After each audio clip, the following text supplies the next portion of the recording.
It was a sunny Saturday morning in the suburban neighborhood of Evergreen Hills, the kind of day that usually saw Karen Crawford, the self-proclaimed queen of the HOA, out on her manicured lawn, meticulously tending to her prized rose bushes.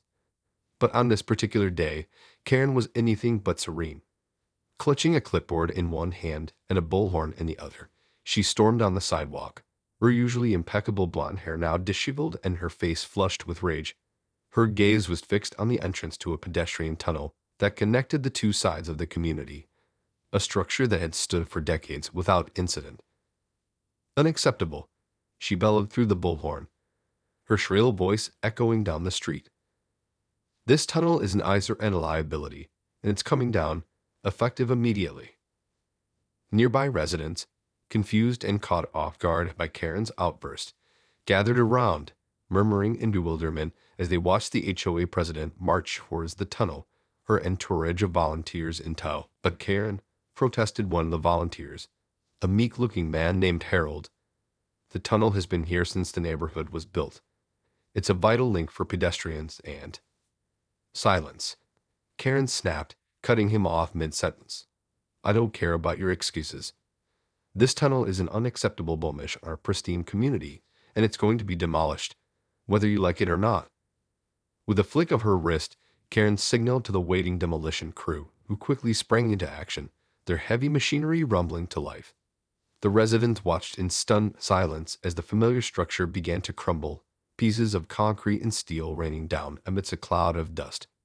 Just then, a figure emerged from the tunnel, coughing and waving his arms to clear the air. It was Dave, the neighborhood handyman, who had been in the middle of making some routine repairs. "What the?" he exclaimed, his eyes widening in shock as he witnessed the destruction unfolding before him. Karen, undeterred, marched up to Dave, her finger pointed accusingly. "You there?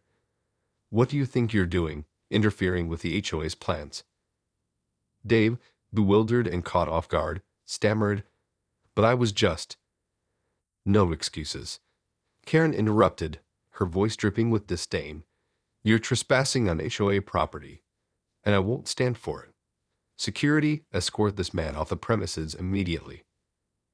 Two burly security guards rushed forward, grabbing Dave by the arms and hauling him away as he protested vehemently.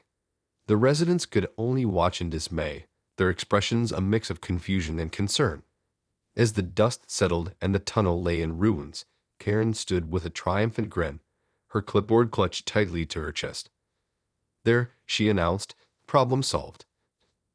Now, let's move on to the next item on the agenda." The demolition of the pedestrian tunnel in Evergreen Hills had sent shockwaves through the community, leaving residents puzzled and concerned about Karen Crawford's heavy-handed actions. However, one person in particular was determined to get to the bottom of the situation. Dave, the handyman who had been forcefully removed from the scene, had been fuming ever since the incident. As he sat at his kitchen table, nursing a cup of strong coffee, his mind raced with questions. "There's no way the HOA has the authority to just tear down that tunnel," he muttered to himself, his brow furrowed in deep thought. "It's been here for decades, and it's a vital part of the neighborhood's infrastructure." Inspired by his newfound determination, Dave sprung into action, grabbing his laptop and scouring the internet for any information he could find about the tunnel's history and ownership. After hours of research, a startling discovery began to take shape. As it turned out, the pedestrian tunnel was not actually owned by the HOA, but rather by the Army Corps of Engineers, who had initially constructed it as part of a larger flood control project in the area. The land beneath the tunnel was also registered with the local government, further complicating Karen's claim of HOA ownership. "I knew it," Dave exclaimed, a triumphant grin spreading across his face. Karen's overstepped her bounds this time, and she's about to learn a hard lesson. Without wasting a moment, Dave began to assemble a dossier of evidence, gathering all the relevant documents and paperwork he could find.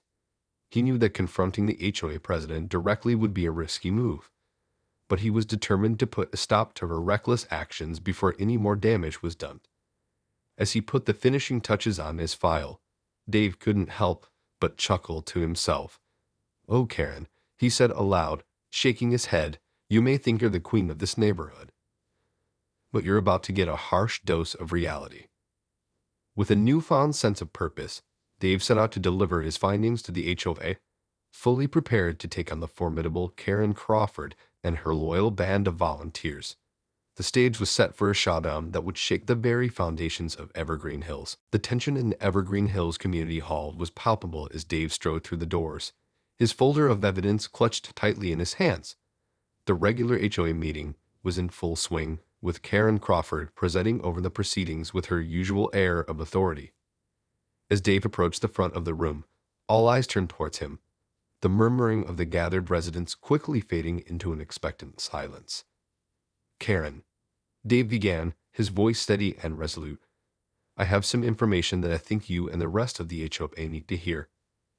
Karen's eyes narrowed as she regarded the handyman, her perfectly manicured brows furrowing in annoyance. Well, if it isn't the trespasser," she sneered, her tone dripping with disdain. "What could you possibly have to say that's so important?" Undeterred, Dave stepped forward and began to lay out his findings, meticulously presenting the documents and paperwork he had compiled. "As it turns out, the pedestrian tunnel that you ordered to be demolished is not actually owned by the HOA," he explained, his voice rising in volume as the gravity of his words sank in. "It's the property of the Army Corps of Engineers, and the land beneath it is registered with the local government." A collective gasp rippled through the audience, and Karen's face grew pale, her usual composure slipping for a brief moment. But just as quickly, her expression hardened, and she raised a hand to silence the murmuring crowd. "That's preposterous," she snapped, her voice shrill and strained. "The HOA has always had jurisdiction over this entire neighborhood, and we have the right to make decisions about its infrastructure." Dave shook his head, a wry smile playing at the corners of his mouth. "I'm afraid that's not the case, Karen," he countered. "The facts are right here, and they clearly show that you've overstepped your authority. This tunnel is not under the HOA's control, and your decision to demolish it was illegal." The room erupted into a cacophony of voices, with the residents voicing their outrage and confusion at Karen's actions. The HOA president, her composure slipping, desperately tried to regain control of the situation. But it was too late. As the chaos continued to unfold, Dave stood back, a sense of grim satisfaction washing over him. He knew that this was just the beginning of Karen's reckoning, and that the reverberations of this confrontation would be felt for a long time to come. The revelations about the ownership of the pedestrian tunnel had sent shockwaves through the Evergreen Hills community, and Karen Crawford was scrambling to maintain her grip on power. As the residents continued to voice their outrage, the beleaguered HOA president knew that she had to take drastic action to salvage her reputation and authority. Retreating to her office, Karen paced back and forth, her mind racing with possible solutions. She couldn't afford to let this situation spiral out of control. Her reign as the undisputed queen of the HOA was at stake, and she was determined to do whatever it took to protect her position.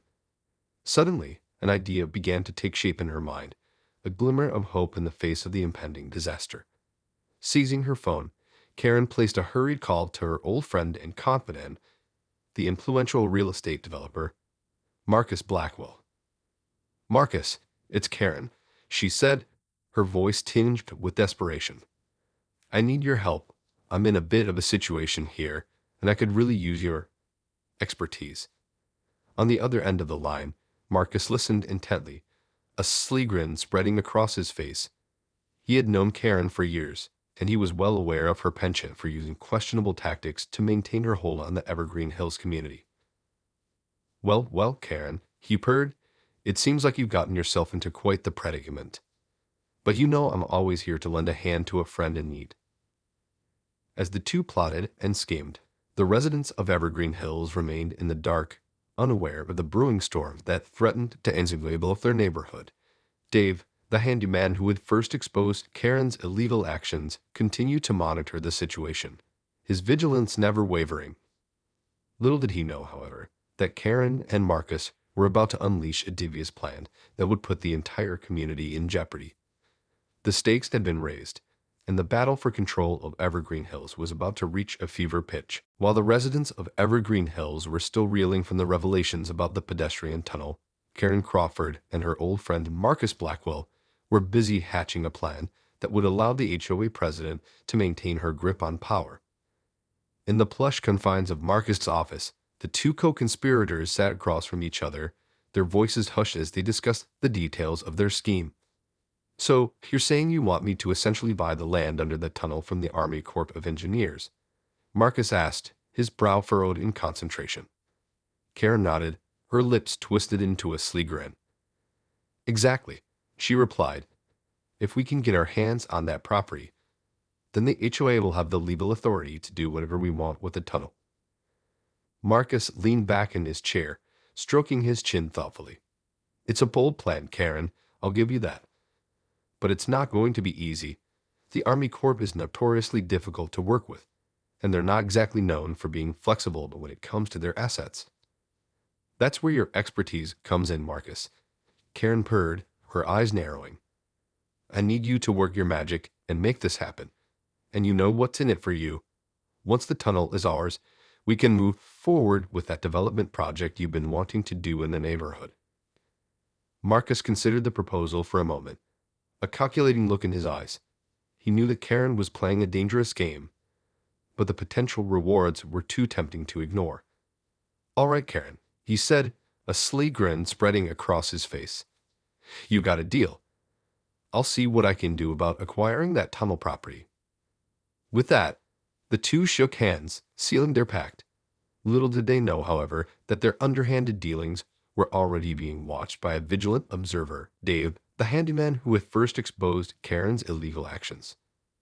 Unbeknownst to the scheming pair, Dave had been keeping a close eye on the situation, and he was determined to uncover the full extent of their plan. The stage was set for a showdown that would test the very fabric of the Evergreen Hills community. As Karen Crawford and Marcus Blackwell continued to plot their scheme behind closed doors, Dave, the Evergreen Hills handyman, had been meticulously gathering evidence of their nefarious activities. He knew that exposing their underhanded dealings could be the key to unraveling the HOA president's grip on the community. Dave spent countless hours poring over documents, making discreet inquiries, and piecing together the puzzle of Karen and Marcus' plan. He was determined to uncover the full extent of their scheme and bring it to light, no matter the cost. Finally, after weeks of painstaking work, Dave had assembled a comprehensive dossier detailing the pair's attempts to acquire the land beneath the pedestrian tunnel. Armed with this damning evidence, he knew it was time to take action. Summoning his courage, Dave marched into the Evergreen Hills Community Center, where a special HOA meeting had been convened.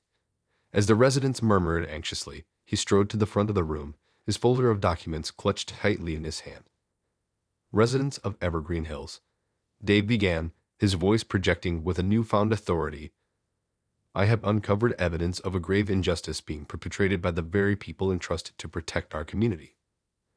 The room fell silent as the handyman began to lay out the details of Karen and Marcus' scheme, meticulously presenting the documents and records he had compiled. The residents listened in stunned disbelief as the sordid tale unfolded, their faces a mix of outrage and betrayal. Karen, her usual composure shattered, tried in vain to interrupt and discredit Dave, but the weight of the evidence was overwhelming. Marcus, meanwhile, sat quietly in the back of the room, his expression unreadable as he watched the drama unfold. As Dave concluded his presentation, the residents erupted into a cacophony of angry shouts and demands for accountability. The HOA meeting had descended into chaos, and Karen's reign as the queen of the HOA was hanging by a thread. In the midst of the turmoil, Dave stood tall, a grim sense of satisfaction etched on his face. He knew that his actions had put everything on the line, but he also knew that the future of Evergreen Hills depended on exposing the truth, no matter the cost. The revelations shared by Dave, the Evergreen Hills handyman, had sent shockwaves through the community, shattering the carefully cultivated illusion of control that Karen Crawford had maintained as the HOA president. With the residents in a state of outrage and disbelief, the stage was set for a dramatic reckoning. As the chaos continued to swirl around her, Karen frantically tried to regain control of the situation, her usual composure crumbling under the weight of the overwhelming evidence against her. She desperately attempted to discredit Dave's findings, but the handyman stood firm, his unwavering resolve unshaken.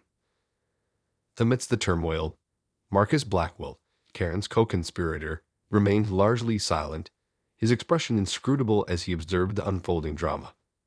However, it was clear that the once confident real estate developer was now on the defensive, his plans for the Evergreen Hills neighborhood hanging in the balance. As the heated discussion continued to escalate, a new voice suddenly emerged from the crowd, that of the local city council representative who had been summoned to the meeting in the wake of the growing controversy. Residents of Evergreen Hills, the council member began, her tone grave. I have been made aware of the disturbing allegations raised here today, and I can assure you that this matter will be thoroughly investigated. The crowd instantly fell silent, all eyes turning toward the council representative as she continued to speak.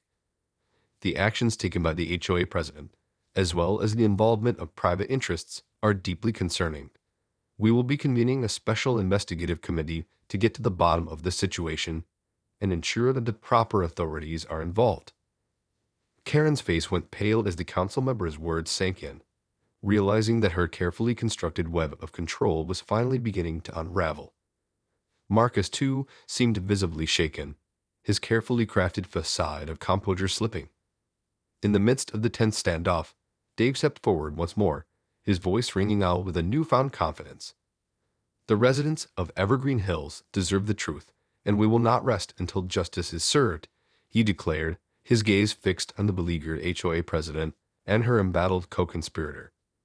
The stage was now set for a final showdown, one that would determine the fate of the entire Evergreen Hills community and the individuals who had sought to manipulate it. The reckoning had arrived, and the consequences would be far-reaching. The consequences of the Evergreen Hills scandal reverberated through the community for months, as the Special Investigative Committee delved deep into the intricate web of deceit woven by Karen Crawford and Marcus Blackwell. The revelations were nothing short of explosive, uncovering a pattern of abuse of power, shady financial dealings, and a blatant disregard for the well-being of the residents. Karen's reign as the queen of the HOA came to a crashing end as she was forced to resign in disgrace, her reputation irreparably tarnished. Marcus Blackwell, the influential real estate developer, faced a barrage of legal challenges and public scrutiny. His plans for the Evergreen Hills neighborhood scuttled indefinitely. The once powerful duo found themselves stripped of their influence, their carefully constructed empire crumbling around them. In the aftermath, the residents of Evergreen Hills rallied together, determined to reclaim their community and rebuild the trust that had been so severely damaged. Dave, the handyman who had first exposed the scandal, emerged as a reluctant hero, his unwavering commitment to the truth earning him the respect and admiration of his neighbors. Under the guidance of a new, more transparent HOA leadership, the community set out to heal the wounds inflicted by the scandal. The pedestrian tunnel, once the source of so much controversy, was carefully restored, a symbol of the resilience and unity of Evergreen Hills. As the dust settled, the residents of the neighborhood found themselves facing a future that was both uncertain and full of promise. They knew that the scars of the past would not easily heal, but they were determined to forge a new path, one built on trust, accountability, and a shared vision for a better, more vibrant community. In the end, the story of Evergreen Hills served as a cautionary tale, a stark reminder of the dangers of unchecked power and the importance of vigilance in safeguarding the integrity of our communities. And for the residents who had weathered the storm, it was a testament to the strength of the human spirit and the power of collective action in the face of adversity.